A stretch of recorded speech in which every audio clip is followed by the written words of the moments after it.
Hey metalheads, you like tattoos? Of course you do. If you're in the Louisville, Kentucky area, come on over the bridge to Clarksville, Indiana, and get you some ink done at Ageless Art. If ink isn't your thing, they have a piercing studio as well. Visit agelessartclarksville.com to see some frequently asked questions, meet the staff. The shop is open Monday through Thursday, 12 to 8 p.m., Saturdays, 12 to 10 p.m., and Sundays, 12 to 6 p.m., all appointment-only spots. You can set up your appointments by phone at 812-283-1793 or email agelessarttatoosandpiercing@gmail.com and someone will get you set up for your first or your next tattoo or piercing.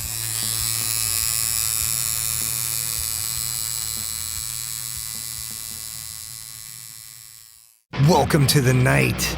You think you know Night Demon?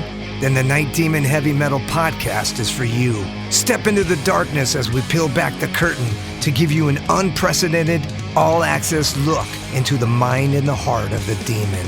We're talking band history, song analysis, studio anecdotes, stories from the road. It's everything a diehard Night Demon fan could want and more. This is the only place to learn the inside scoop, the deep dive trivia, the untold tales from the band members themselves and those closest to the Night Demon story. Need more? The sacred Night Demon Crypt will be pried open to reveal demo recordings that have never before seen the light of day, all with in-depth commentary by the band and the people who were there for the writing and recording process. This is a gold mine, a treasure trove of all things Night Demon. Head over to nightdemon.net or wherever you listen to podcasts.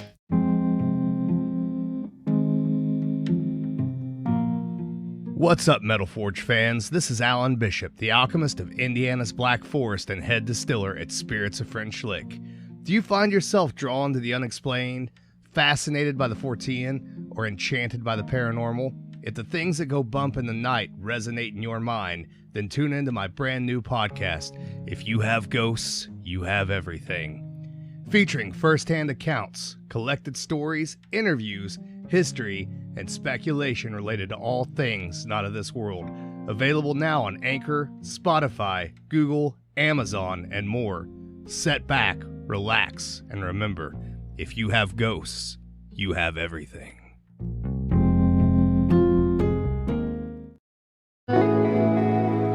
Hey, it's Jeff McNichol down here at Mom's Music, 1900 Melwood Avenue. And I was just thinking, when I was a kid, the magic was at Frankfort Avenue. Mom's Music at Frankfort Avenue, and I used to beg people to get a ride down there just to hang out with the guys and see all the cool gear. Now that I'm the owner of this store, it's like a dream come true. We're recreating the magic with the vibe that we used to have at the old store. We're carrying all the gear that you're going to possibly want. We're giving you the outstanding service and personal attention that you deserve.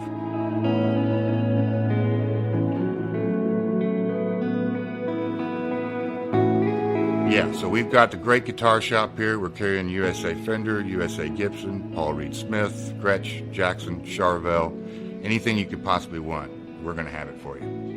Mom's is, and always will be, Louisville's music store.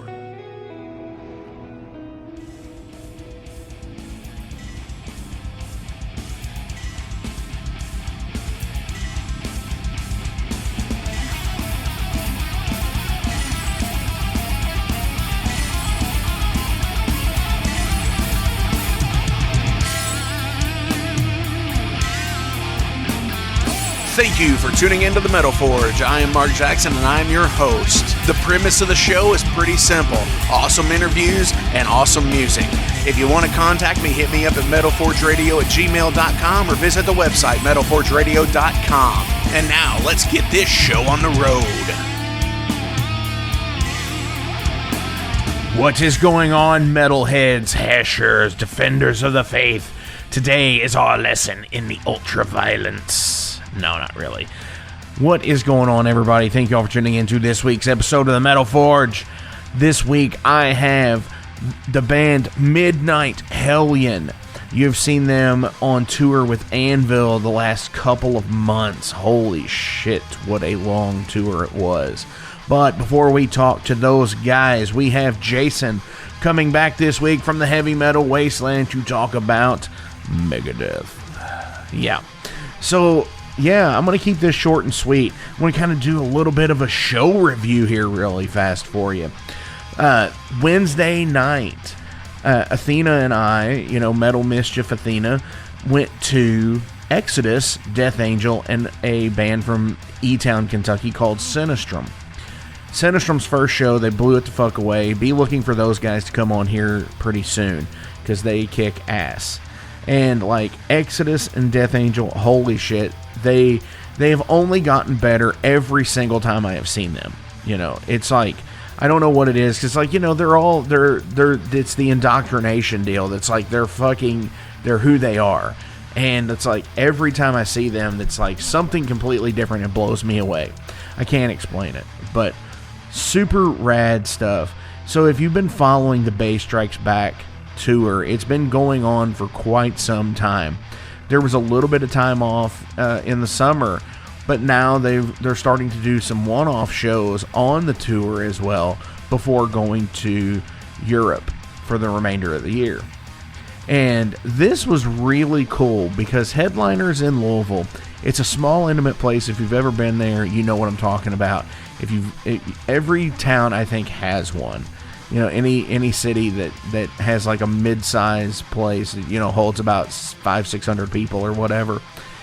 Everybody's got that small, intimate place where there's no barricade and it just completely kicks ass.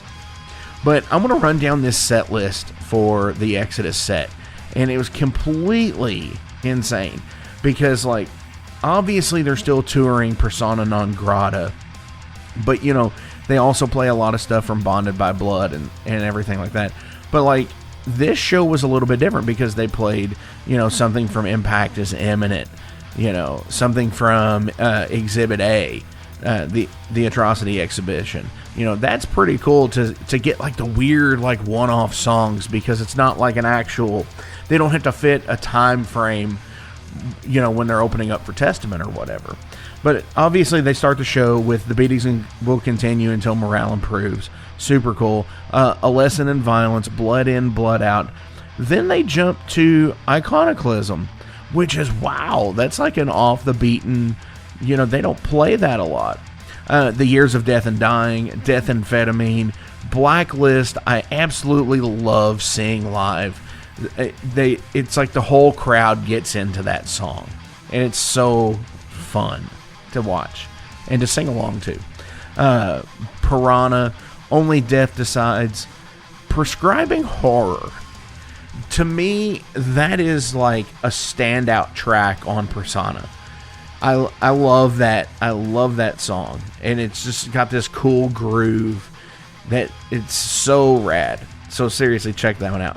Obviously, Bonded by Blood, The Toxic Waltz, and Strike of the Beast. So 13 songs, and usually they're sets between 10 and 11 songs on this tour. So we got a couple of cool ones like Iconoclasm and Only Death Decides. So those are some extra songs that got thrown out there, which was awesome. But yeah, if you get a chance to see them when they're headlining a show, it's so much better than, the set feels like it's a better set, honestly. It seems like they're having more fun and I guess that's with anybody, though. But anyways, I'm yakking away here. Let's check in with Jason and see what he has to say about some Megadeth, because, they released a new album here recently, and I haven't got it yet. Haven't even listened to it. But I'm a completionist, so I'm going to end up buying it. But because of, things that are going on, I'm probably going to buy it on a secondhand market. So, I'm sorry. That's just how I am. So, let's check in with Jason.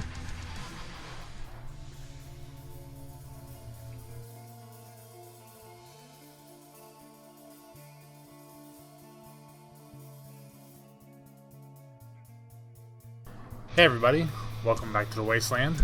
Hope you all have been well, and I hope that cooler weather has found you like it has me here in the mountains of North Carolina. It's very nice to know when I wake up in the mornings that I am not waking up to sweat profusely all day, and I can actually enjoy riding with the windows down and enjoying the nice fresh air rather than AC all the time, so that's nice.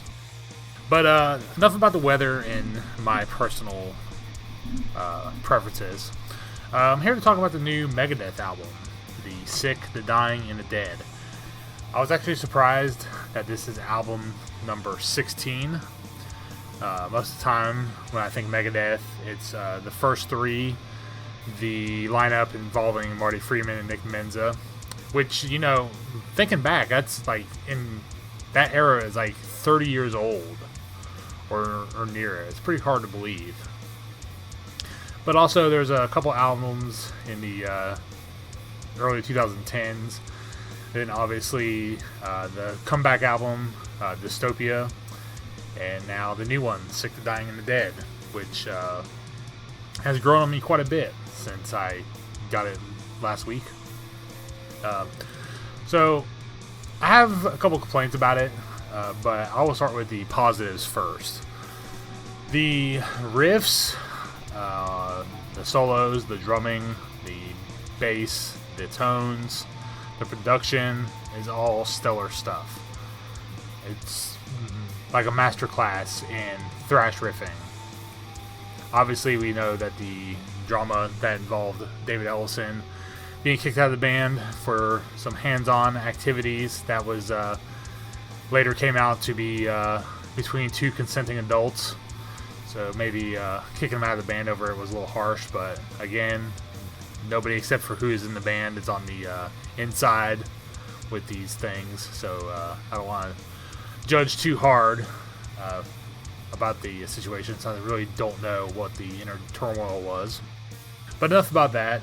Steve DiGiorgio, who plays in Testament and Death, and the new Death tribute act going around, is the bass player for this album, and it's a masterful job, like everything else he does. So really, the good is, you know, it kicks ass. Now there is some chinks in the armor for me, anyway. First off, there's too many songs on the album. It's like 52 minutes long. It's really long. There's a few songs that could have been cut. There was a couple tracks at the end that are cover songs. There's a Dead Kennedys song and a Sammy Hagar song. I'm not really a big Dead Kennedys fan, so this one didn't really do much for me. And there's a couple of other ones. One called Mission to Mars that's like super cheesy and corny. I thought it really didn't fit with the vibe of the album.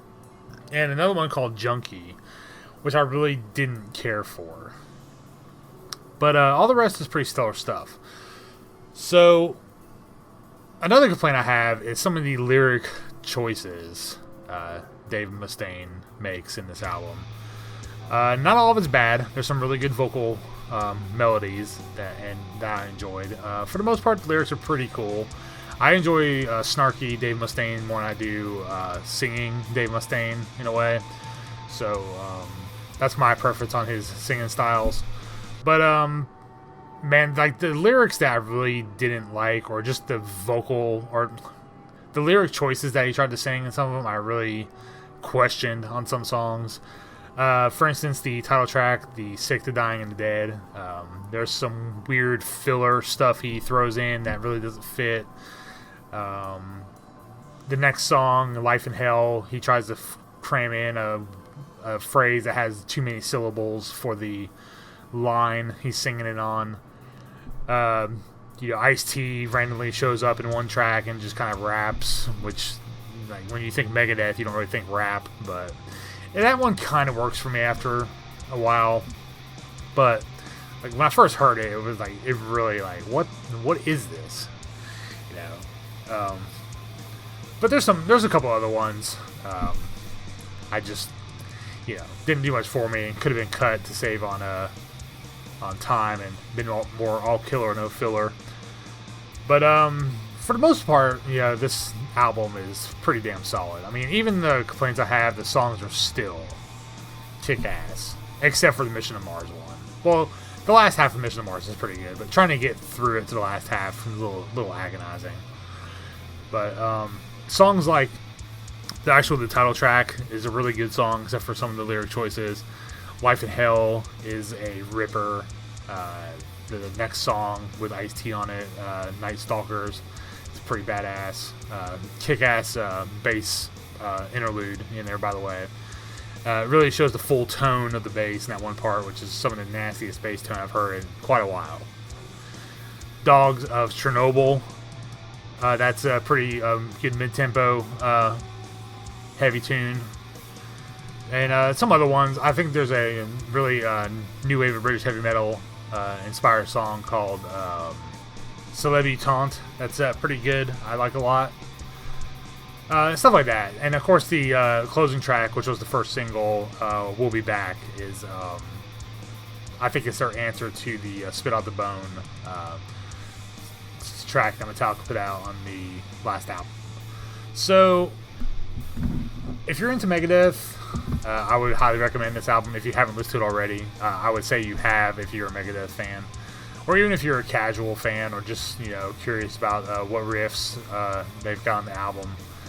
If you're not a Megadeth fan, or his points of views or politics drives you crazy, I would say probably stay away from this one, because it's probably more of the same. There's a trilogy of videos that's supposed to tie in together, even though I have no idea what the tie-ins are. So they're up on YouTube. And that's all I got for this one. Always I want to thank Mark for giving me a few minutes of his time, and of course you guys for your time. Hopefully you're not fast forwarding through all this, but if you are, I understand. And as always, stay safe, stay heavy, and we will talk to you next time.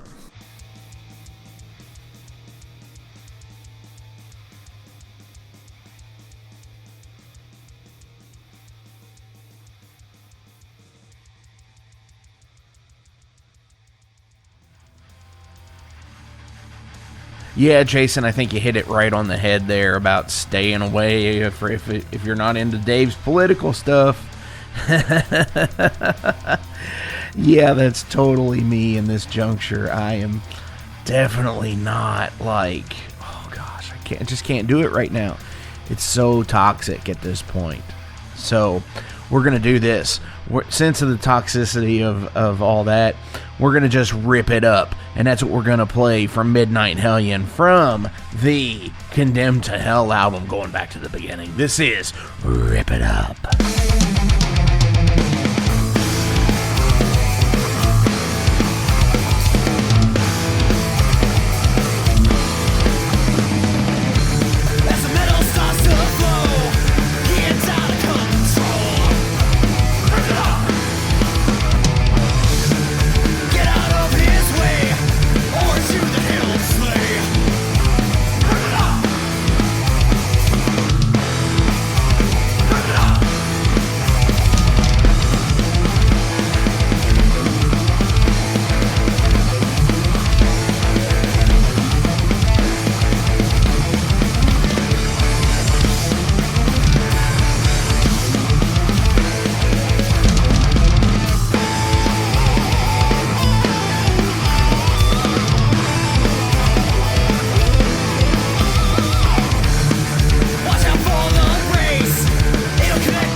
All right, metalheads, this week is awesome because back at the beginning of June, I had the pleasure of playing a show with these three cats, and they recently got off a damn near 2-month-long tour with Anvil this past summer. I've got all three members of Midnite Hellion here. Guys, introduce yourselves.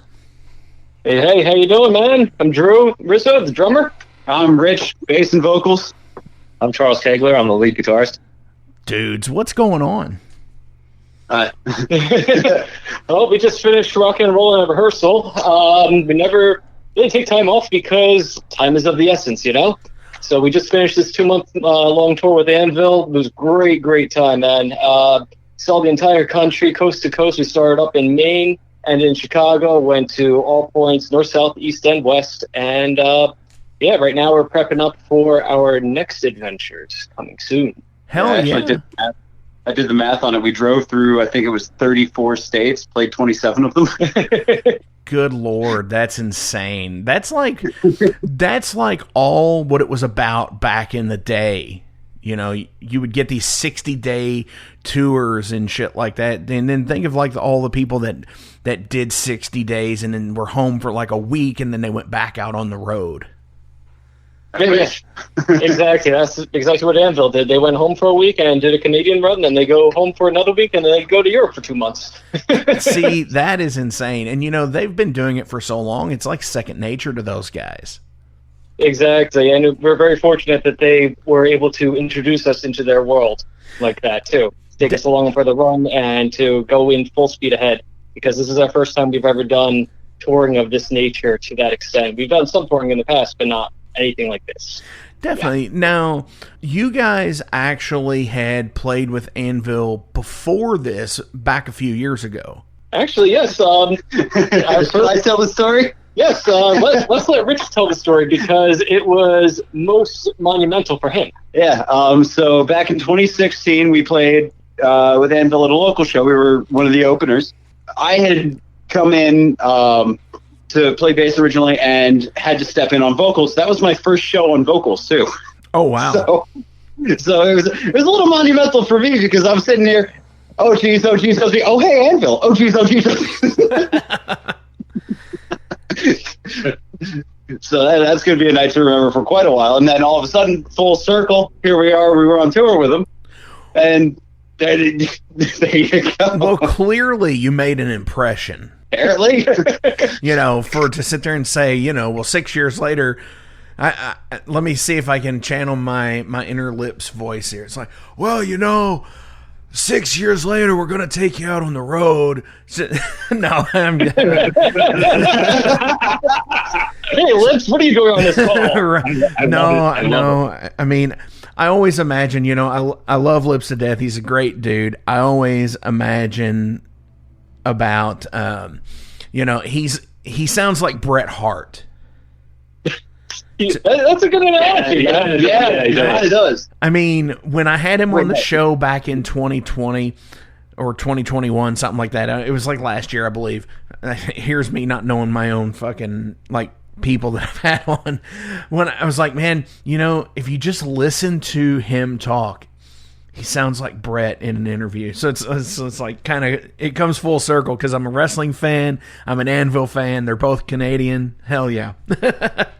Well, and then, you know, Bret's brother-in-law, Jim the Anvil. I mean, that's a hell of a connection there, too. Very much so. Not for nothing. I mean, you could tell there's a difference between Bret Hart and Lips for one reason only.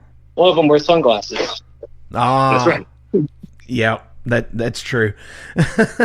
But yeah, Jim the Anvil, you know, I like to fashion my goatee like him, you know, where it's like straight down and stuff. Nice. So, good old Heart Foundation, man. What's that? Good old Heart Foundation. Oh yeah, hell yeah, absolutely. So, tell us about Midnite Hellion. Well, we started in 2011 officially. I formed the band, and we had went through quite a bit of touring as well as some releases. We did a demo, an EP, and a 7-inch single. And then into 2016, we had linked up with Jeremy Moles on guitar, and he had been friends already with Rich Kubik, our bassist. So that was pretty much like the beginning, I would say, of when the band really came out of the demo phase and into the phase of Midnite Hellion being Midnite Hellion, when Rich stepped up on both bass and vocals. So we recorded the record Condemned to Hell in 2017, and that came out on Witches Brew Records. And we are actually literally down to the last 86 copies of that album in the world. All of them are on vinyl. All cassettes and CDs were sold out during this past summer. So, yeah, that's pretty cool that that's actually been depleted. It's a little depressing in a way, too, because, like, you know what? We love the record, and it's going to be gone soon. But anyway, so back to current time. So once we did our touring cycle for Condemned to Hell, we had went out with OTEP for a few dates out in the Midwest and mountain regions of the U.S. Did some regional dates as well. We played with Overkill. We played with Obituary, Exodus, Ingve Malmsteen, a bunch of others too. Udo we did, Diamond Head, Raven. But yeah, we did a lot of different things around the Jersey area as well as the East Coast shoreline. So for this record, Kingdom Immortal, I'm getting them mixed up now, sorry. So Kingdom Immortal, we had just actually been working with a bunch of friends on guitar for some of the touring as Jeremy had to step away. So about 2 months before we entered the studio with Alex Perialis up at Pyramid Sound in Ithaca, New York, we had linked up with our guitarist Charles Kegler. And he came in, learned everything, spot on, ready to rock and roll. 2 months later, he comes into the studio with us, and we spit out this record in 6 days. So that was pretty cool to be able to do that. Yeah, we worked vigilantly night and day, pretty much 10 a.m. till 2 a.m. almost every single day. And we actually ended with time to spare because we had allocated out 7 days. So that was that. And obviously, we know what happened in the past year or so. So we figured, we got to wait till to strike while the iron's hot. We got to wait out the time a little bit and come out when we can actually go tour effectively on the record. So we waited until January 21st of this year to release Kingdom Immortal. So we figured, we got to get some legs on this record, man, and we got to do a tour. And the Anvil tour came up, and management and the booking agent thought that we were a good fit, and here we are, man. It was incredible. Hell yeah. We're in the middle of doing the touring for it, so this is only part 1. Although we do have more ready to rock and roll for the near future for record number 3, we are still focusing very strongly on Kingdom Immortal. For sure. So, gonna backtrack a little bit because that was a lot to assimilate all at one time. So, I'll give a bio and past, present, and future. Definitely. And that's what it's all about. So, Condemned to Hell, Witch's Brew. I love the CD artwork for this because it's like an inverse style of the old Silverface CDs that you used to get. Like the Epic Records CDs where it was just like the text on the disc and it had the red line around it, and this has like the blue line, so it's pretty cool. Absolutely, man. Yeah, definitely all about keeping things traditional. What I really do want to focus on here is what it says on the disc itself, other than the name and the name of the album and the like the Brew 092, like the tag for the which release it was for the label. Because if you read the CD itself, it says all headbanging rights reserved. You are encouraged to share this Witch's Brew release with others by cranking the volume so your friends, family, pets, neighbors and neighbors can enjoy the metal too. That is fucking rad as hell. It's like seriously, that kicks ass. That's like one of those little Easter egg things that if you're not really paying attention, it's just like, oh, it's just like all rights reserved and blah blah blah blah blah, copyright, all that shit. Exactly. And that's the difference between a download or a stream and physical product. Oh, absolutely. While I do. I said you get all these treats just like on the vinyl for that record.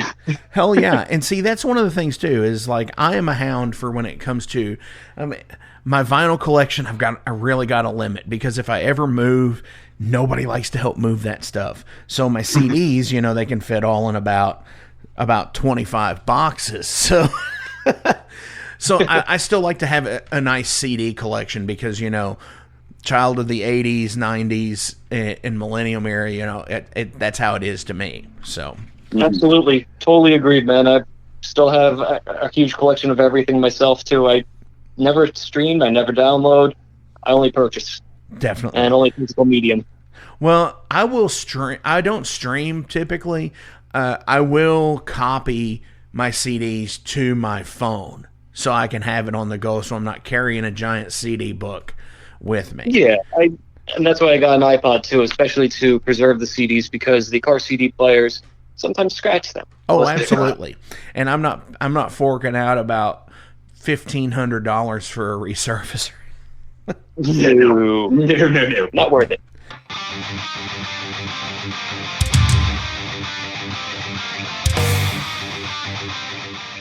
Hey, let me tell you guys about Mercenary Press. They're an independent London label and distributor of all things metal. Mercenary Press delivers the goods from their own independent zine. Trust me, you're going to want to get in on that.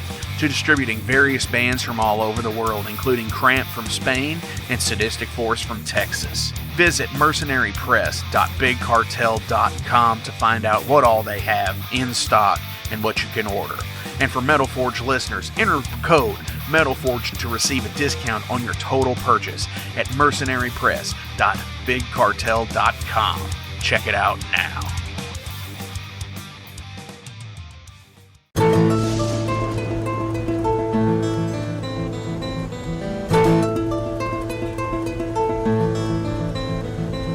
Since 2013, there has been a calling from the underground, from the graves of all those unholy, and they decided to make a zine to talk about all of this. Soulgrinder Zine, an independent metal zine to keep you informed on all things metal and horror from the underground. Available in both print and digital formats, they're bringing you the best interviews and reviews out there today.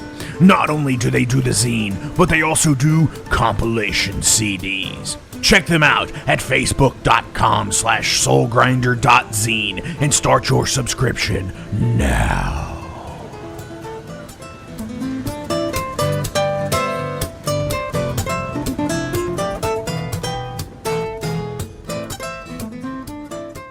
And then so on Kingdom Immortal, and I am an artwork hound. I love looking at something in the section,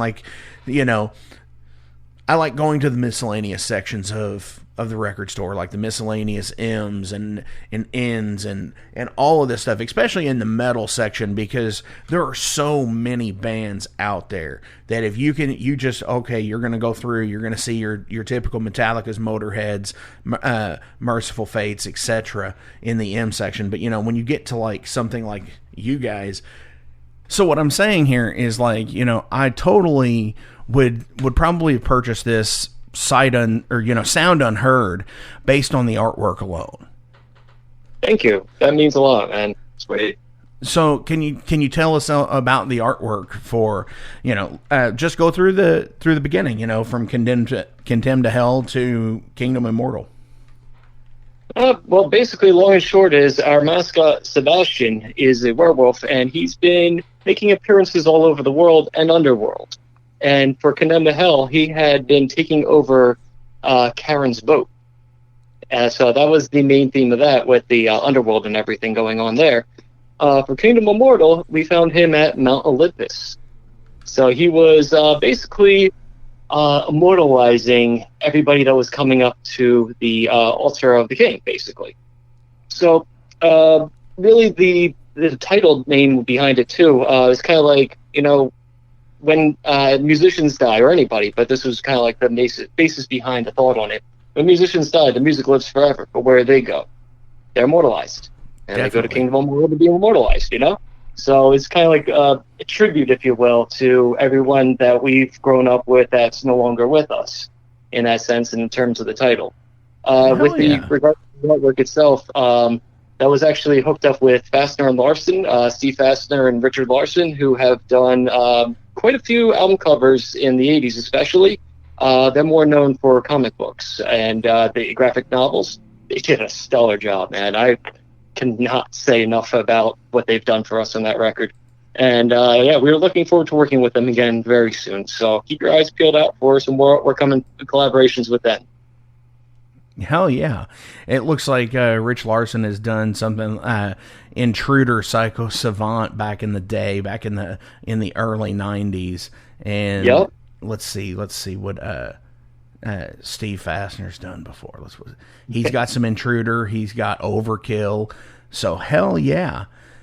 Awesome stuff here. Like I said, to me, artwork makes metal albums, I think. You can have some really shitty artwork, and it could be the best album in the world, and it's just like, if you can't, for me personally, if I can't just look at it and be, fully immersed visually, as well as, auditorily, it's kind Absolutely. of like it's like, meh. Like, I picked up the new Ozzy album, And it's like, it's cool, don't get me wrong, because it's like, it's kind of like, I think it's Ozzy's version of Hey Stupid, by Alice Cooper, where it's like, we're going to play with I'm going to have a bunch of different artists on here, and we're just all going to do goofy shit. But like, there is a version of it that comes with a poster where it's like, the artwork I am not completely sold on, but I was so tired I didn't want to get another copy that had just him on the cover like Ordinary Man did. I gotcha. Yeah. So like we know what Ozzy looks like. It's all okay. Yeah, for sure. Exactly. So but like I said, the artwork on it, I'm not completely sold on. So at least, some of the songs have a hook to them. Yeah, I've yet to hear the new record. I've heard the new single. I gotta say, man, it was actually pretty good. I really enjoyed it. You're talking about Patient Number 9. Yes. Yeah, absolutely. I've listened to about half of it so far. I got up to the 4th track, which is let's face it, it's I think it's a Black Sabbath holdover track, honestly, because Tony Iommi's playing guitar on it. So yeah, that's cool. Oh, absolutely. Yeah. And I think it's really good. Everything that I've listened to on it's like, man, that's really good. It's like, hey, that's really good too. Like, it's got Jeff Beck, it's got Zakk Wylde, it has Tony Iommi, has quite a few other people on there as well. So hell yeah. But enough of Ozzy talk here. Ozzy's cool, but like, this is about you guys. So exactly. And hopefully one day, if Ozzy decides to tour again, maybe we can be an opening act. That would be awesome. I really wish he would, but I think he's going to start just doing the one-off things, especially after the debacle over the halftime show on like Thursday Night Football a couple of weeks ago or whatever. Yeah, absolutely. But then again, if he's doing one-offs, he could do a one-off in Jersey, and Midnite Hellion will open up. Hell yeah! See, you've got it covered now. Hell yeah! So you kind of alluded to listening, Sharon. What's that? If you're listening, Sharon. if Sharon is listening to this show, it's because the hate that I've spewed off for her, it's like tripped her radar. I was watching some behind the scenes of the Patient Number 9 video, and I couldn't help but to think how much she has started to look like Yoko Ono.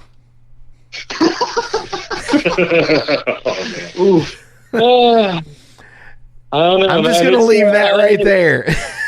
We'll leave that one at that. Right. So you kind of alluded to this earlier, and you started talking about a new album. Can you give us a little insight on that?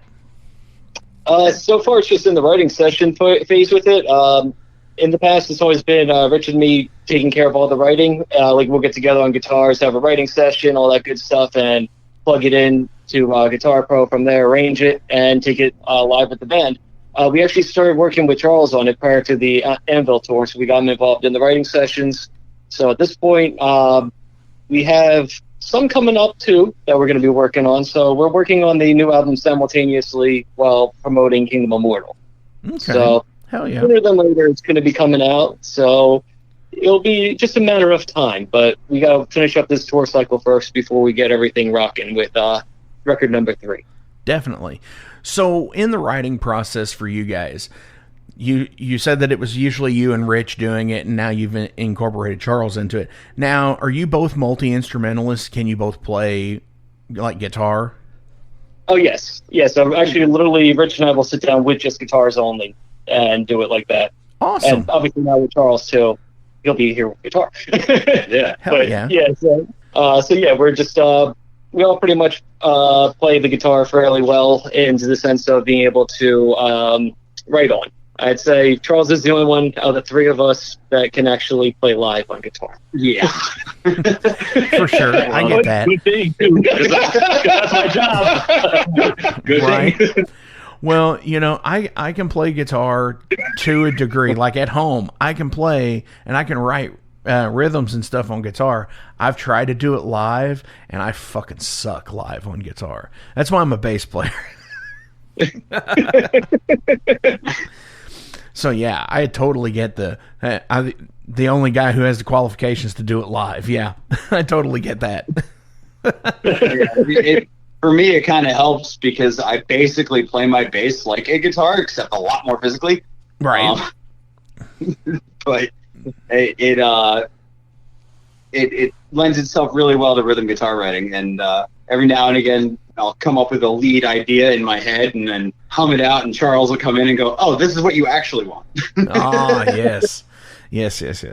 So in metal, it's usually about the riff, coming up with a good riff. So is that how you guys get together and do your writing? Is it do you come up with like this riff, and then you come up with another, and then come up with another, and then kind of just string those together? Pretty much any way possible is the best explanation. So sometimes there's times where one of us will come in with a pretty much completed song, and we'll just like kind of arrange it type of thing together. Sometimes they're okay, yeah, could use another riff here. Hey, let's see what we can come up with. And a lot of times what we do just in our writing sessions, we just come in, no ideas whatsoever to present, and just start playing whatever comes out naturally, and then just build off of there. So there's that, and then there's times too where it's like we'll take one of the riffs, so like for example, Phantom Land. We had come up with a few riffs, Rich and I, and then I came home and started plugging into the Guitar Pro program with arranging it, and all the riffs ideas that we had for it weren't used except for I think 2. So everything else was just like come up off the spot as I was putting it in the arranging, and like it got to the point where I had to hum out the ideas into a recorder because I couldn't keep up with the things that were coming out with. It's like, okay, crap, this is good. It's writing itself. Definitely. A lot of our songs actually have written themselves, which is cool. That's when they're the best, I think, is when they write themselves. Whenever you can come in with something, and then all of a sudden it's like, bam, at the end of like 2 practices, you have a complete song, and everybody's jazzed and feeling it. That's basically what happened with Insect Insane Home? No, Black and White on Kid Oh, yeah.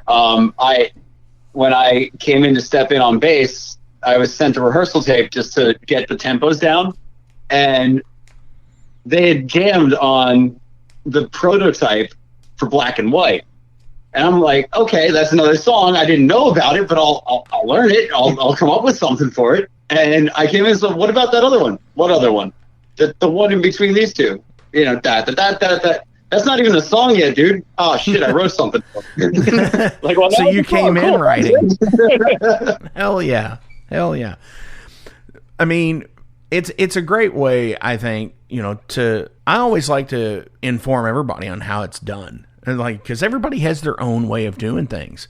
Like I said, some people write just like the 20 seconds of a riff, and they write it 7 different ones, and then they just like, okay, well, this is a verse, and this is a chorus, and this is a that, and this, or coming in like that. It's like, hey, what about on this tape when you... Yep, absolutely. That's yeah. the fun thing about it, because there's no correct way to write. It's whatever works. Definitely. And whatever worked for that song, because you could sit there and write everything a certain way your whole life, and all of a sudden change it up completely for just this one song. For sure. And you said something a little bit ago I wanted to hit on here as well.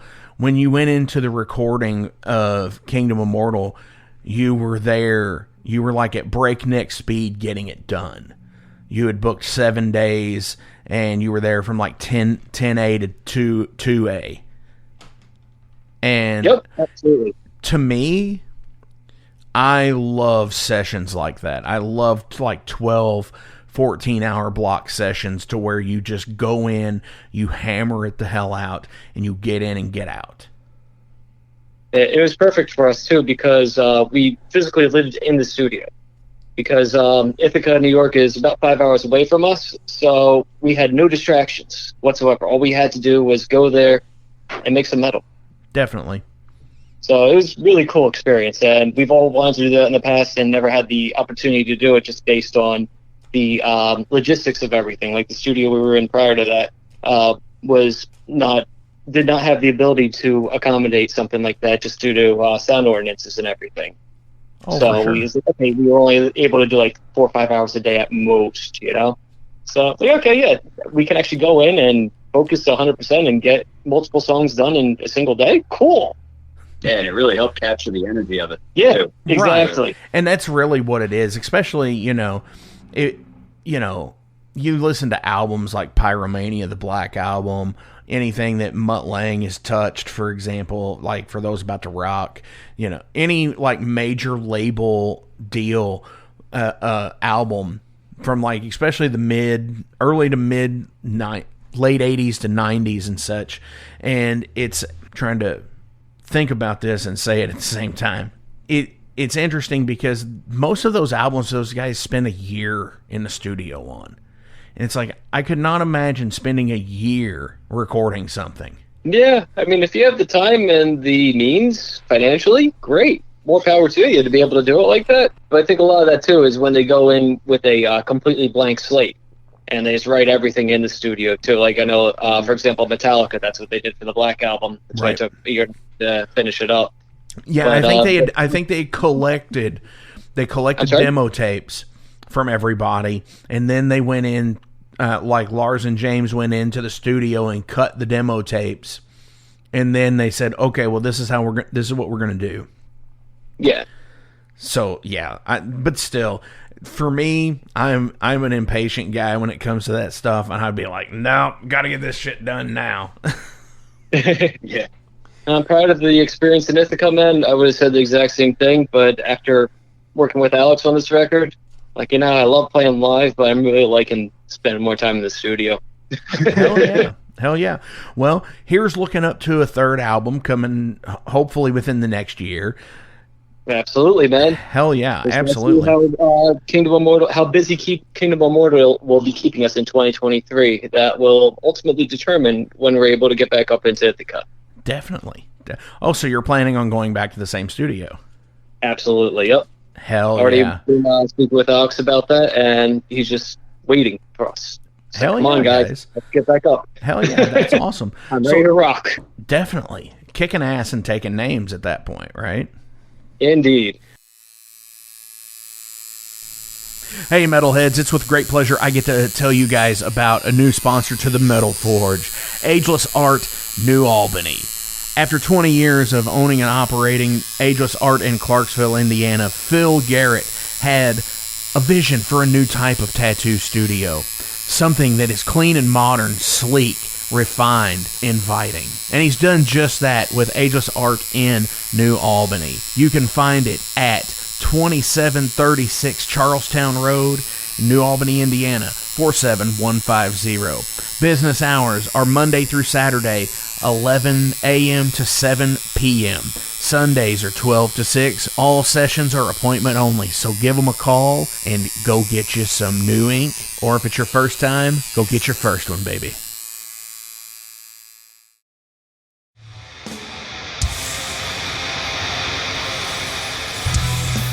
Hey everybody, let me tell you about the new sponsor to the Metal Forge, Unchained Tapes. They're an independent Pennsylvania tape label. They focus on extreme metal and punk with a killer approach to the tape scene. Visit their web store at unchainedtapes.bigcartel.com now to get your fill of tapes. And for being a Metal Forge listener, enter the code METALFORGE10 at checkout to get a 10% discount on your total purchase. That's unchainedtapes.bigcartel.com. So let's go ahead and break over into some general profile questions. These are about you guys as people.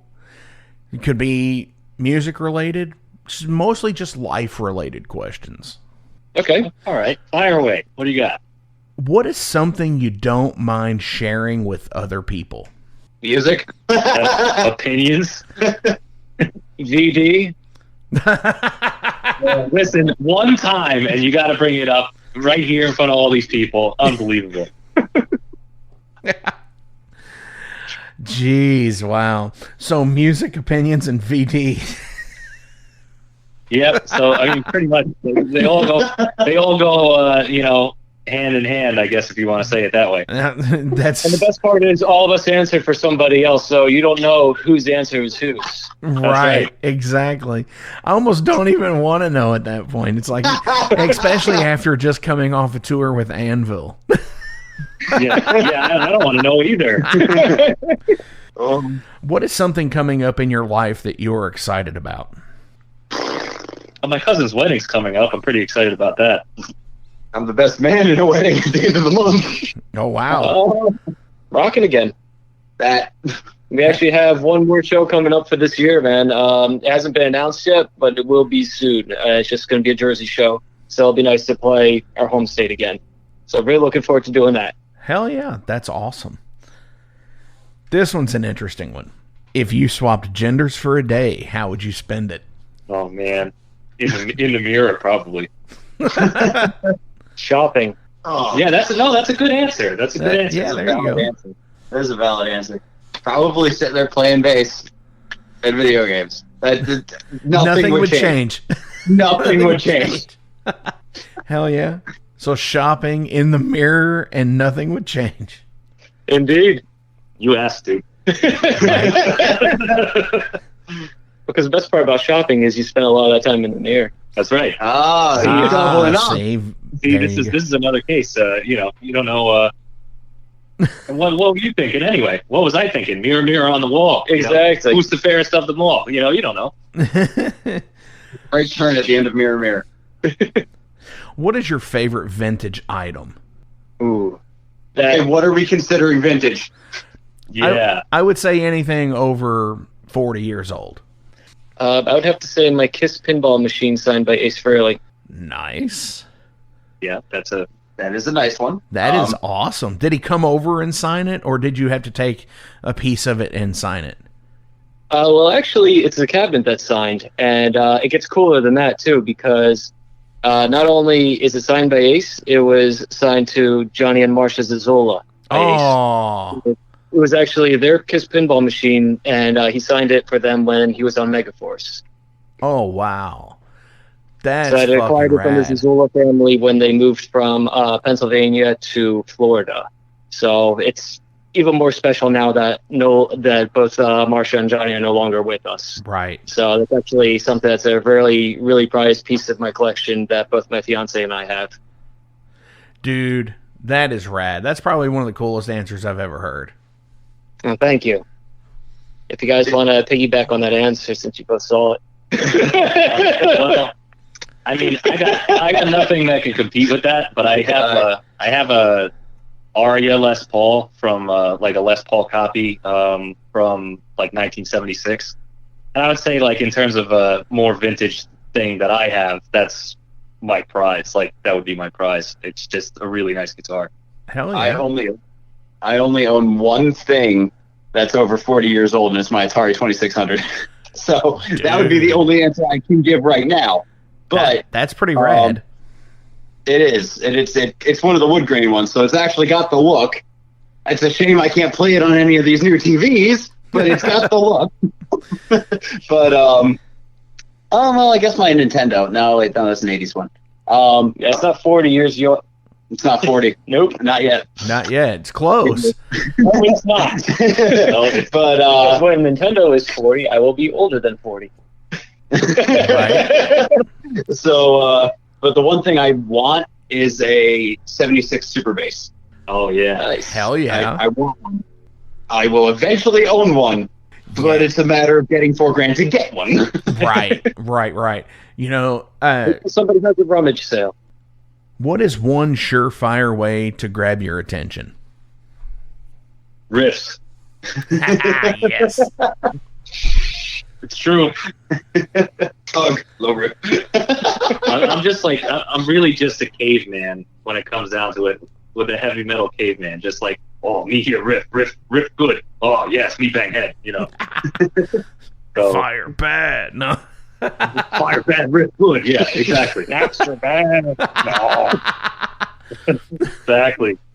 For me, I'd say a good song. Okay. Honest answer is to yell really loud, and I'll probably look that way.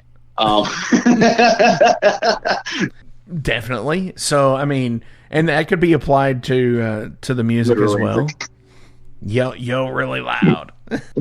For sure. Yeah, a great riff. Absolutely. I've been in a bar and a band be playing in the next room that I didn't go to the show and could hear them, you know, in the other room and just be like, holy shit, what's that? That sounds so fucking awesome. And actually went and bought tickets to that just to see what the hell was going on. Nice. Hell yeah. Yeah. What do you keep on your desk or workspace? And in this instance, I'll sit there and say, even on your live rig, because we all have something crazy that we carry with us that instantly boosts your mood. I've got a VHS of Rocky on my desk at work, and that really lifts my spirits anytime I look at it. Nice. Was that the one you found in Columbus? Yeah. I was like, this is a good spot for it. Yeah, hell yeah. I got too much crap on my desk, to be quite honest. But I've got an Ozzy Bark at the Moon doll. I guess it's 36-inch doll, and then the Iron Maiden Somewhere in Time 24-inch doll up there. A rack of cassettes. A bunch of demos are in there, which are pretty cool. Record player and a cassette to CD converter. Nice. And in terms of, and then obviously computers on there too and all that crap. And I've actually got, what else on there? I don't remember anymore. Too much stuff.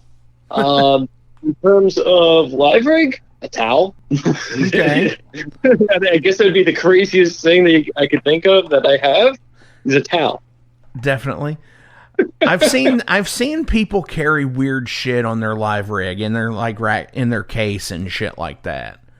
Like, absolutely. Yeah, we just didn't have any room for anything like that. I get it. Yeah. Like I used to carry a Buddy Christ. Nice.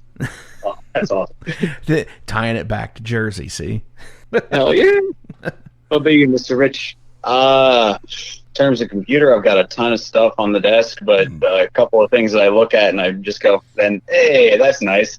I actually have the copy that we used for the showing of the cassette for Kingdom Immortal when those finally came in. I've got that sitting there still unopened. I'm just like, yeah. That's awesome. So I get a little smile on my face when I see that. But other than that, that's the only thing that really like it just brightens my day seeing it. I think I've got Condemned to Hell sitting next to it, the cassette for that. Oh, cool. Just because they're sitting there as like the little Twin Tower cassettes. Hell Nice. yeah. And the moral of this story is any day can be brightened by the proud purchase or ownership of any Midnite Hellion products. Exactly. Hell yeah. Yeah, I forgot. Actually, I have a couple of pictures up there, too, of my fiance and Ace Frehley, actually. There's a Polaroid that's inside the pinball machine. So when Rich said, like, oh, yeah, things that brighten your day, I was like, oh, yeah, I've got pictures of my girl up there. Of course. It's like, oh, yeah, Ozzy brightens my day. For sure. Hey, guys, Wrestling Steve of the Wrestling Steve Show here. So if you're currently listening to the Metal Forge with Mark Jackson, then you understand that Mark Jackson has a pretty discerning taste when it comes to music as a whole. You'll also understand that he has a discerning taste for professional wrestling, just like me. My show is called The Wrestling Steve Show. I talk about modern and classic pro wrestling in a completely unbiased, unfiltered way. Be sure to check me out on all available podcasting platforms. That is The Wrestling Steve Show. And I am the host, Wrestling Steve. Just remember, like Confucius said, man who goes through turnstile in Thailand is going to Bangkok. Pro wrestling. Hey, it's Mark Maxwell at Maxwell's House of Music. Listen, all this stuff is now available to purchase on our website. Check it out at maxwellshouseofmusic.com. We carry all the top brands, like Fender. We got Gibson. We also have basses. We've got ukuleles. We got drums. We've got sound gear.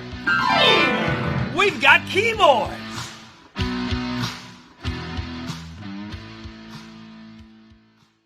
It's Gonna Get Weird is the name of the podcast. We're on season 2, so you have a whole season to get weird with Frank Green and Scott Clark. The best part is there's always laughter. Oh, yeah, you can pull that out.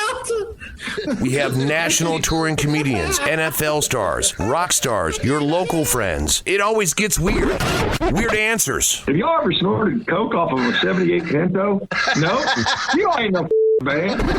Weird questions. Who had a bigger cocaine habit, Jock Sutherland or Kaywood Ledford? Neither one, because they stopped beating their wives. And weird we never even thought of. Well, no. My friend is on acid, and I sent my friend to go find a payphone so that I can call and turn myself in for murdering this guy and ruin my life. We love all types of people, but we don't love all people. Weird. It's Gonna Get Weird is the name of the podcast, available everywhere. And thank you to Big X Sports Radio for being a proud sponsor of It's Gonna Get Weird. Frank Green, Scott Clark. Yeah. So I have one last question, but before we do it, do you guys have any shout-outs you want to give today? Thank you. Hi, Mom. Yeah. I want to give a shout-out to everybody that came out and saw us on the Anvil tour, to Anvil as well. They're actually in New York right now for a film screening for This is Anvil, The Story of Anvil. Because it's being re-released in theaters. So shout out to Anvil, guys. Good luck with the movie premiere. Shout out to everybody that's come out to see us on this tour, our new friends, our old friends that we saw again, and of course to Teresa and to my family. I'm going to say, echoing what Rich and Drew said, thanks to everybody that came out on the Anvil tour. And I'd also like to thank my family, my mom, my dad, my grandma, and my brother for, supporting everything I do with music and just for the support in general. Hell yeah. Absolutely. And as always, links are listed below, so please give a like, a share, and a follow. Pay attention to when these guys are going back out on the road. And guess what, guys? Get your asses out there. Support these guys because they kick fucking ass. And, I had an awesome time hanging out with you guys and watching you all in Louisville when you were here. Oh, dude, it's great seeing you guys play too, man. You guys don't sell yourself short, man. You guys are pretty good. You upped the game for that night, dude. Yeah, we have to follow you guys. Holy crap! Oh, come on now, come on. Thank you, seriously. Absolutely, man. Hopefully, we'll get to hook up next time we're in town too. Oh, for sure, for damn sure. So, final question of the day, and it's kind of funny that you brought up the Anvil Story of Anvil re-release. Is which actor or actress would play you in a movie? Oh, that's a good one. Who do we get that's got the hair? Probably, I don't know. Who would I want to play me, or who do I think would play me? Because that's two totally different answers. Why don't you do... It's would you want to play you? Who would you want to play you? But who would you think would play you is even funnier, I think. Because it's like, I think like, yeah, badass. I just like Charles Bronson would play me, yeah. But then I'm like, yeah, I'd probably be Jack Black in one of these movies. Okay. No disrespect at all to Jack Black, but it's just like, I would be the comic relief. Fair. You got one, Rich? I'm thinking, man, you're going to have to give me a sec here. No problem. I'd say Steve Buscemi. When you think about it, give Charles in his prime Danny DeVito. Oh my God! Wow. There you go. Can I honestly sit there and say that, Drew, that was you saying Steve Buscemi? Oh yes. I was gonna say that. Oh God! I'm sorry. I'm sorry. We are a bunch of airheads, though. That's for sure. Yeah, dude, I love that film. God, current actors. Eddie actor. Rich would be like Paul Rudd. Well, I was gonna say like. Let's say Elroy Judson. Yeah. There you go. I could see Sean William Scott playing Rich. Oh yeah, that's funny. Stifler. Yeah, I can see that. Yep. Strange as that sounds, I can see it. That was a good question, dude. Yeah, awesome. That's a hard one to answer, man. Like that's totally tough because I couldn't pick anybody for me either. Like I don't know. Somebody would have to just sit there and say, "All right, this is who we got. That's who it's gonna be. Fucking deal with it." Exactly. Dudes, thank you so much for coming on the show. This has been awesome. I've had such a blast with talking with you guys again. And yes, hopefully soon you'll be making it back to Louisville, or, you know, maybe Overload could come to New Jersey at some point next year. I didn't say nothing. What? And we'll be hanging the fuck out and medaling the fuck out. So absolutely, yeah, man. Thank you so much for having us. This was a blast, and we will rock together soon. Hell yeah. Off of Kingdom Immortal, what do you guys want to play out today? Tracks 1 through 8. Well, he's going to go with the cop out. I'll just go HMO. That gives everybody a good taste of what's to come on the rest of the record. Hell yeah. Yeah, HMO, yeah. Awesome. You heard them. This is from Midnite Hellion. This is HMO.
Hey, thank you all for tuning into this week's episode of The Metal Forge. I want to take a minute to remind you guys about the Patreon page. Over on the Patreon page, we have the tiers set up to support the production of the show. We feature the Down and Dirty, which is just $1. There's nothing special for that one, it just sends me a thank you because every dollar helps. Then there's the Double Down and Dirty. Much akin to the Down and Dirty tier, everything helps produce the show in the end. You make your presence known, and I appreciate that more than you realize. Thank you for being a dedicated friend and supporter to the Metal Forge. By selecting that tier, you will receive some cool Metal Forge stickers in your mailbox. Now, we're really going to start pounding the metal madness with the Apprentice Metalhead for just $5 a month. By becoming an Apprentice Metalhead, you'll be given early access to the shows, published 24 hours before everyone else gets it. You're also going to receive 3 entries in any contest that we do here at the Metal Forge. You're also going to receive a 10% discount on all Metal Forge merch, and you're going to receive a sweet Metal Forge patch for your battle jacket or backpack. And now, here is the big one. This is the Master Metalhead for just $10 a month. By becoming a Master Metalhead, you will receive a hand-numbered Metal Forge Master Metalhead membership card. You're going to be given early access to the shows as well, with 36 hours before everyone else. You're going to receive 5 entries in any contest that we do here at the Metal Forge. You'll be able to submit audio questions that I will use on the show of you asking questions to the upcoming guests. Remember, timing is everything, and you will need to keep up with the upcoming guest list on the website. You're also going to receive advanced knowledge of any new merch coming out and be given a 25% discount on all Metal Forge merch. And you're also going to get all of the other rewards from the other tiers. So visit patreon.com/Metal Forge Radio today and help support the Metal Forge. Rock on.